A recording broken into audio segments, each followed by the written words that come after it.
საქართველოში სუფთა წარმოების ხელშეწყობისთვის გაროს ინდუსტრიული განვითარების ორგანიზაციის პროგრამა მოქმედდა. დღეს პროგრამის ფარგლებში სასტუმრო მერიოდში სპეციალური კონფერენცია გაიმართა, როგორც კონფერენციაზე ითქვა, პროექტის ფარგლებში ქვეყნის მასშტაბით არსებულ 10 საწარმოში უკვე ჩატარდა შემოწმება და შეფასდა თუ რამდენად შესაძლებელია წარმოების გაზრდა, რესურსების უფრო სწორად გამოყენება და გარემოსთვის მიყენებული ზიანის შემცირება.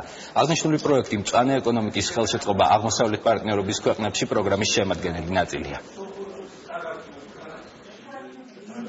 ცხადი გახდა ჩვენთვის, რომ საქართველოში არის დიდი პოტენციალი იმისა, რომ ერთი მხრივ უფრო ეფექტური იყოს წარმოება და იზოგოს რესურსები, კომპანიებმა მიიღონ უკეთესი ეკონომიკური ეფექტი, გარემოს ზემოქმედება შემცირდეს და გაუმჯობესდეს ამ საწარმოებში მომუშავეთა ჯანმრთელობის და უსაფრთხოების დაცვა. ეს ხელშეწყობს როგორც მწვანე წარმოებას და სუფთა წარმოების განვითარებას, ასევე რესურსების ეფექტურად გამოყენება, ხელშეუწყობს წარმოების ეფექტურობის გაზრდას. საწარმოებს ექნებათ ნაკლები დანახარჯები, ერთი მხრივ, მეორე მხრივ, რადგან მათი ნაწარმოები პროდუქტი იქნება უფრო სუფთა, უფრო მეტი შესაძლებლობა ექნებათ, რომ ევროპის ბაზარზე კონდეთ წვდომა.